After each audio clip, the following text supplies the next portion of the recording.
Pour moi, c'est extraordinairement important.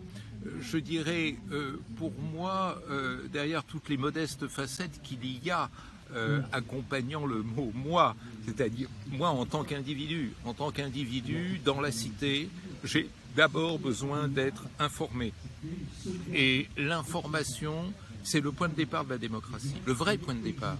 Parce qu'il n'y a pas de choix démocratique qui ne soit de choix informé. Sans choix informé, on est dans des logiques autoritaires, voire totalitaires. Donc la démocratie et les individus qui pratiquent la démocratie ont un besoin essentiel de l'information. Et cette information ne peut être, à mon sens, que publique, car elle doit être indépendante de tout intérêt privé. C'est absolument fondamental. On le voit avec l'aventure malheureuse de certaines chaînes de télévision que je ne nommerai pas ici. On voit à quel point l'identité du propriétaire peut peser de façon dramatique sur ces chaînes. Donc, le citoyen, s'il veut pratiquer la démocratie, a besoin d'une information dégagée des intérêts privés.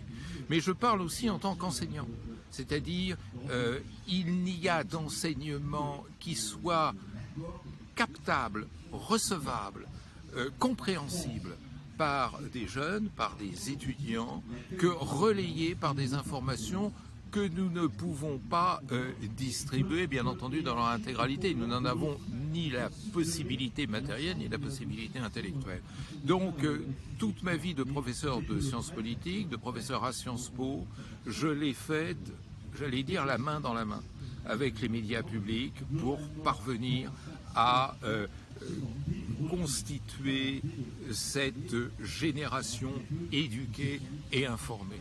Et j'ajouterai peut-être un troisième élément, c'est que en tant que chercheur, en tant que praticien des relations internationales, c'est grâce au débat que j'ai l'occasion de faire, auquel j'ai l'occasion de participer dans les médias publics, que je peux pleinement accomplir mon rôle.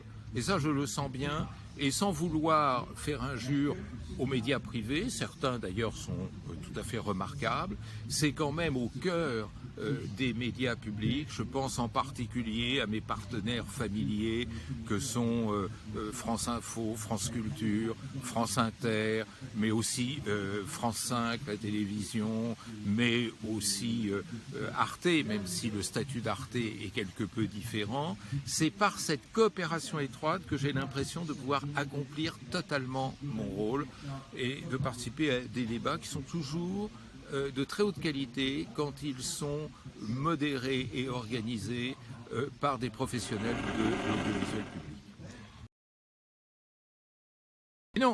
Mais non, parce que contrairement à une idée reçue, la démocratie, c'est pas le vote.